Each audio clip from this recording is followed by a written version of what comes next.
We're joined now by the Ukrainian ambassador to the United States, Oksana Markarova, who is just back from a trip to Kyiv. Good morning. Good morning. Always good to be back. It's great to have you in person. Secretary Blinken was just in Kyiv. You were there. What did you learn from these face-to-face meetings with President Zelensky? Well, it was, as always, very candid, very good, very productive discussion. Secretary has been there for 2 days. So not just meeting with the president, which of course has been very deep on every aspect of our strategic friendship, but also with Prime Minister, with Vice Prime Minister Fedorov, so many visits. Most importantly, I think it was good to align what are we going to do, how we are going to put to the best use these funds that Congress has provided, and this $2 billion announcement of FMF support, which could, by the way, go to joint production and Ukrainian-made production, is, I think, a great step forward. So very good visit. Always good to see Secretary there in person. Are the weapons arriving fast enough? Well, there is no such thing as fast enough when we are up against such a bad enemy, and we have to catch up for a long pause in weapons ordering or starting the supply. So no, we need it to be faster. Ambassador, we have more to talk about, but I'm going to have to take a commercial break in order to do that and come back with a more in-depth chat with Ambassador Markarova. So stay with us.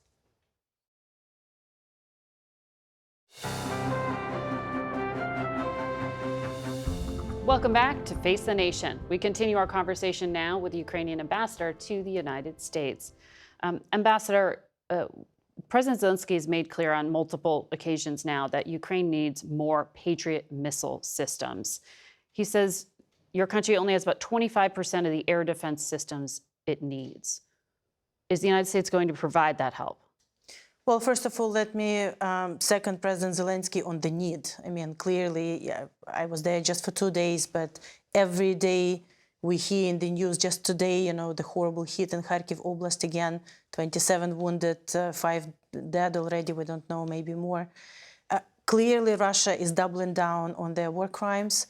They found new friends to produce more of these gliding bombs, horrible, just trying to destroy as many peaceful cities in Ukraine as possible. So the fast way to stop it is to provide us with more air defense. It's also the efficient way, you know, because not only it will save lives, but it will save the energy generation and everything, and then we will have to spend a lot of money and efforts to restore and rebuild. So desperately needed. Now, we are in very active conversations, literally Pentagon, and I would like to thank them as we are preparing for the new Ramstein group meeting next week, working day and night to find it. But frankly, this is the time when everyone have to give us a little bit of theirs. So we're very grateful to those who are providing us with their systems. We're grateful to the US for looking for them, allowing them, funding some of them, but we need more, and it's time to literally take some brave decisions and provide us with more of this so we can see them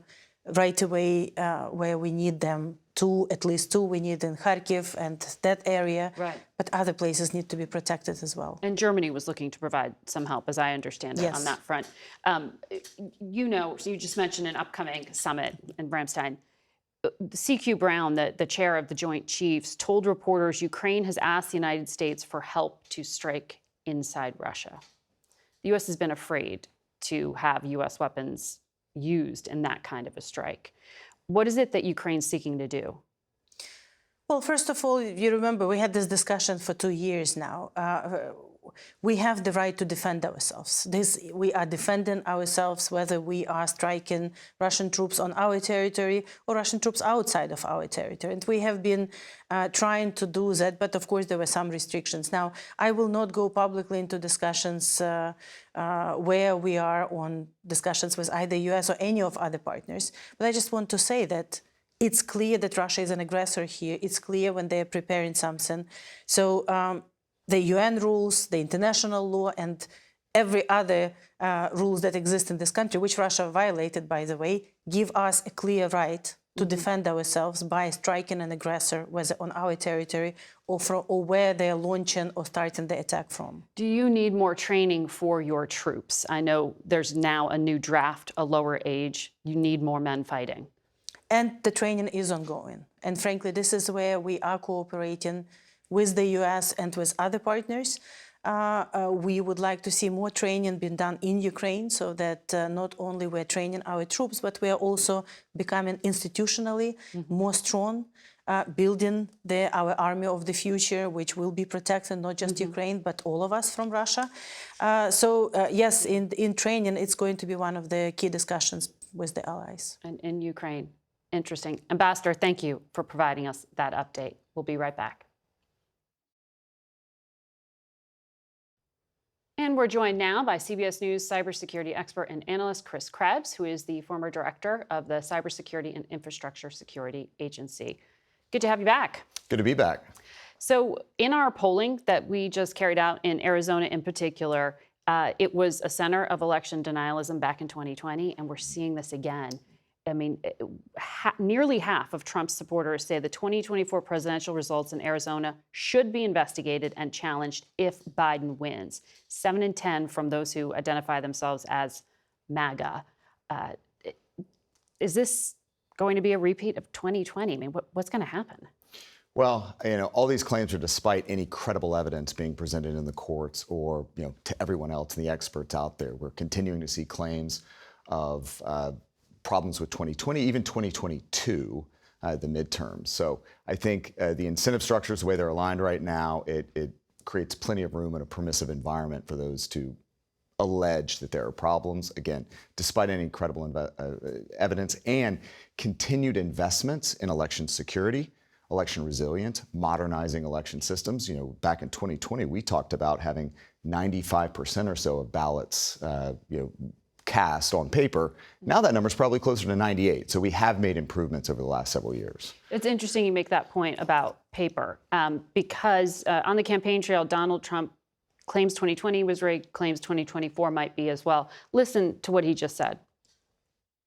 Our goal on election will be one-day voting with paper ballots, proof of citizenship, and voter ID. It's very simple. If you want to save America in your Second Amendment, register, get an absentee or mail-in ballot, vote early or vote on election day. I don't care. So two things there. Now he is for mail-in ballots. He was against them in 2020. But you just said there already is a paper trail. He's saying there is none. The vast majority of votes cast in the United States right now are with a paper trail. There is a small percentage that are recorded down on election systems, but that's for accessibility purposes, for those that may have visual impairment or otherwise. And it's important to ensure open and accessible voting processes. The one-day voting, this push, this drive, it's actually counterproductive. It actually is counter to participation in the democratic system and resilience and security. That longer run-up, the weeks, month, in advance of the election, it allows us to detect if there are any issues, get on top and fix them. If you had an election on one single day, life happens first. Somebody might get sick, you could get in a car accident, you might not be able to get to the polls. But if something happens early on, it could have this cascading catastrophic impact on getting people to the polls and voting on election day. So I'm much more in favor of the system we have now with early voting, with mail-in and absentee ballots. So the Director of National Intelligence, your successor at CISA, Jenna Easterly, also testified that they are so prepared, election infrastructure has never been more secure. But then we also hear from U.S. intelligence that China, for example, is experimenting with things like generative AI to influence voters. How do people understand that influence effort versus actually tinkering with ballots? I think that's the right distinction. There's interference, which is the technical manipulation of systems.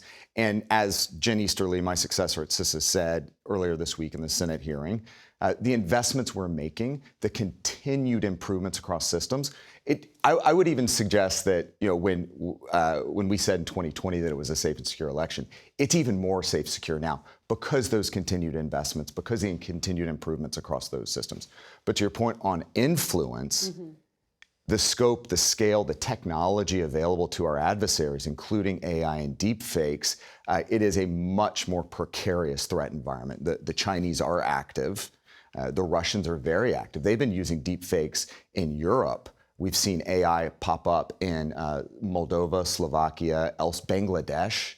So it is going to be a tool. My sense, however, though, is threats that are AI-powered or AI-enabled will be much like what happened in New Hampshire with the robocall. It'll be immediately detected, it will be investigated quickly, and it will be prosecuted, and that's what's happening right now.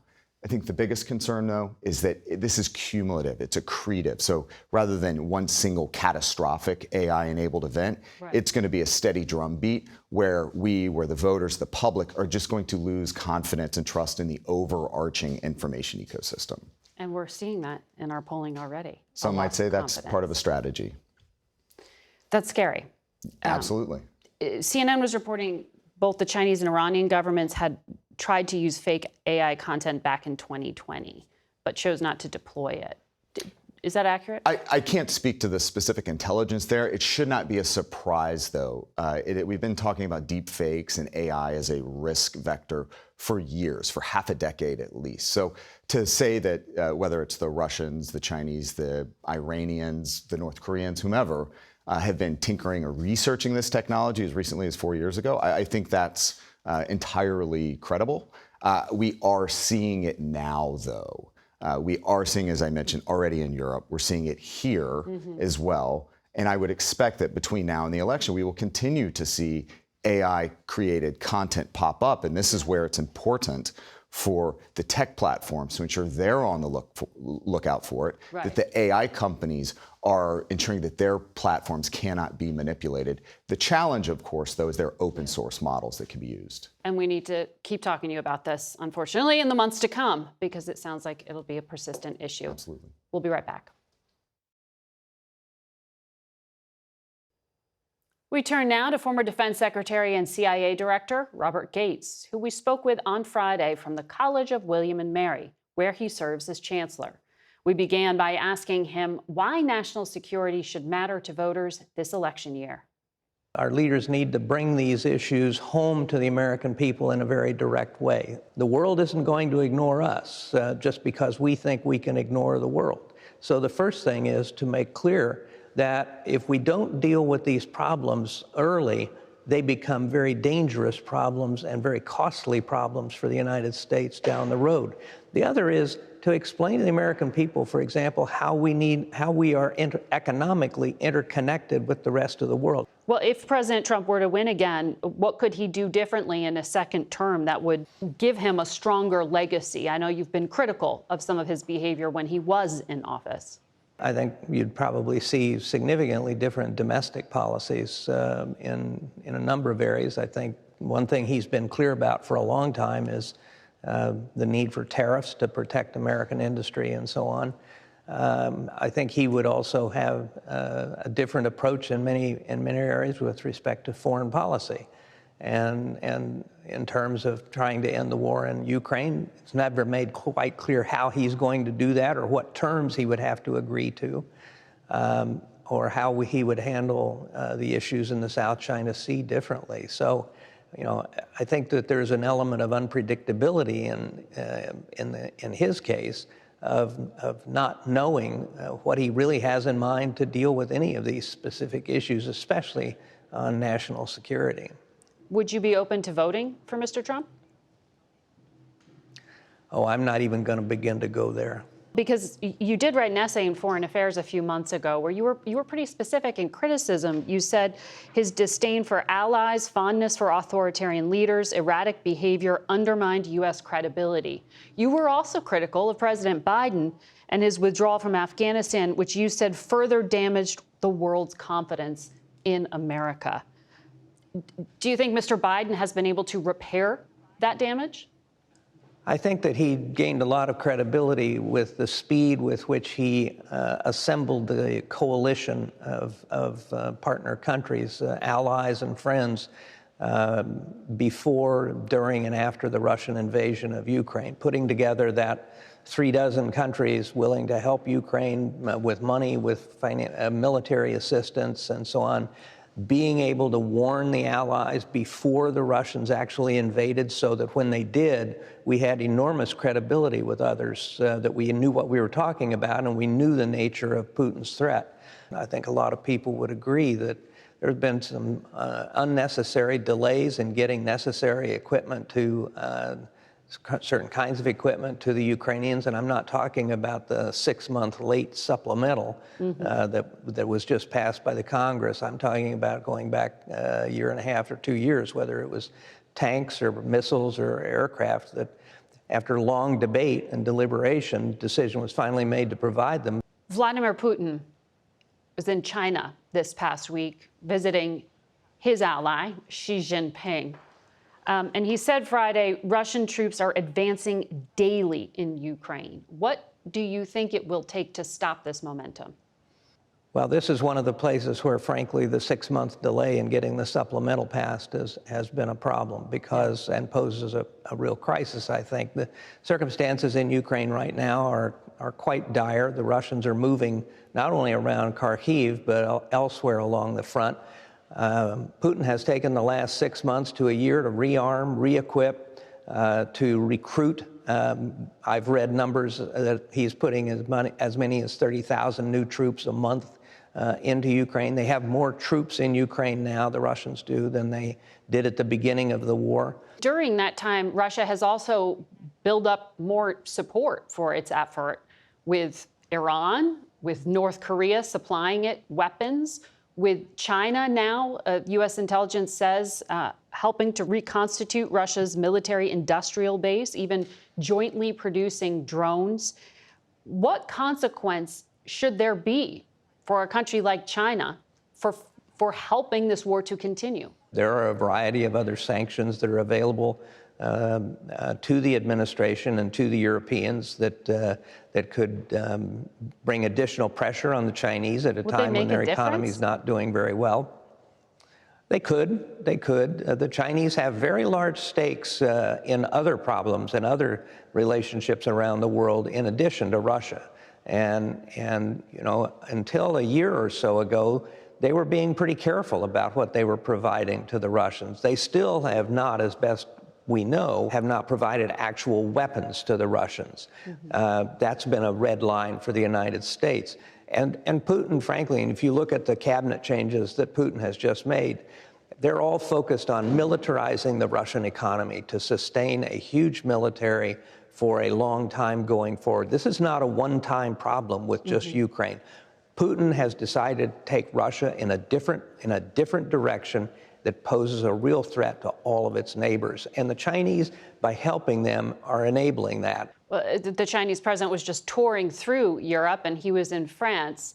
I wonder what you think about the French president's statement that nothing should be ruled out when it comes to sending Western troops to Ukraine. I know some other European countries have also leaned into that idea. Should it be taken off the table by both Biden and Trump? I think the notion of deploying NATO troops into Ukraine causes a lot of domestic concern, not just in the United States, but in Europe as well. I don't think you take things off the table, but I also don't think you put them on the table in an explicit way. You know, part of my problem is that our government talks too much, and some other governments talk too much as well. Sometimes it's better just to do things and not tell people you're doing them. But maybe that's the old CIA guy. Is that suggesting more training then of Ukrainian troops?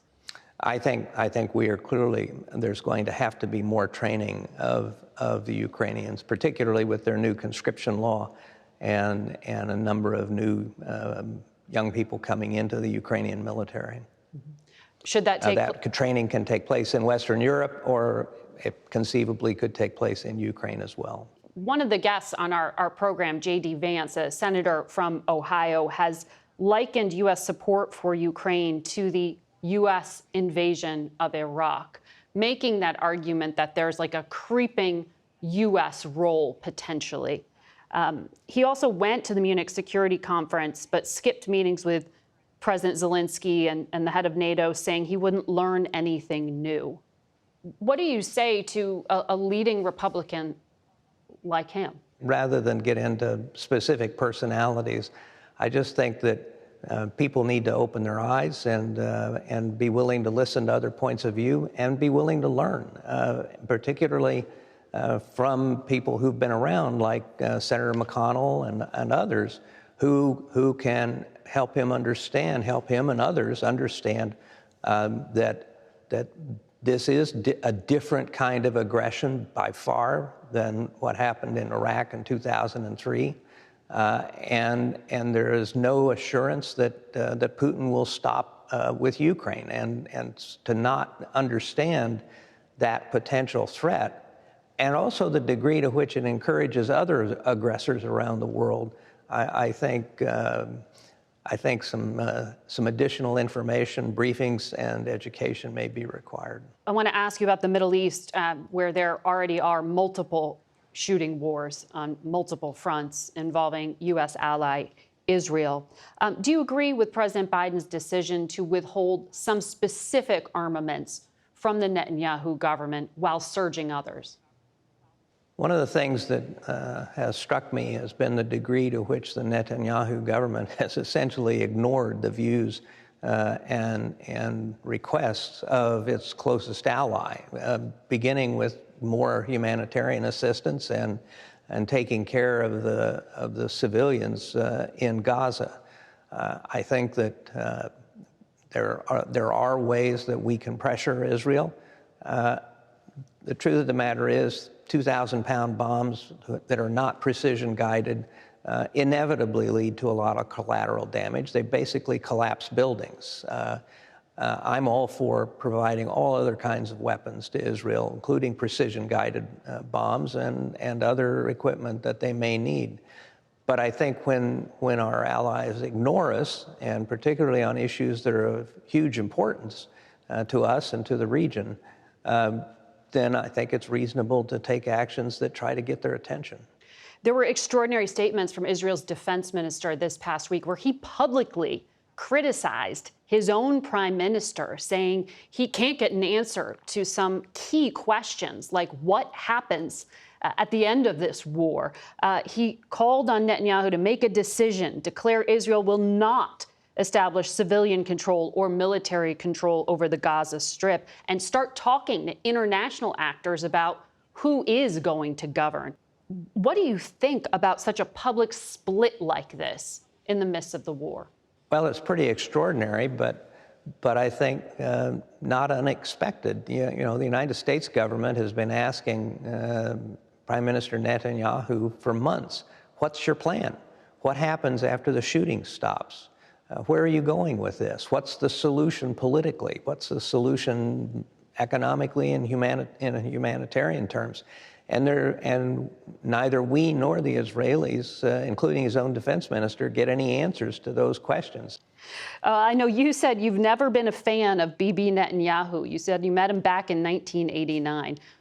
Are your concerns in regard to U.S. national security that he could draw the U.S. into a wider conflict? My biggest concern, and we need to back up and have a little perspective here, there are in fact 4 wars going on in the Middle East right now. Not only the war in Gaza, but the war on Israel's northern border with Hezbollah, the Houthis in Yemen, and the disruption of the global supply chains through their attacks in the Red Sea, and then the militias in Syria and in Iraq. There is one power behind all 4 of these conflicts, and that's Iran. And what we're not talking about, we've become so preoccupied with Gaza, what we've failed to talk sufficiently about is how do we deal with an Iran that is basically the one providing the arms, the planning, and the intelligence in all 4 of these conflicts, and that Iran is the source of the problem. We'll be right back. Thanks for watching. For Face the Nation, I'm Margaret Brennan.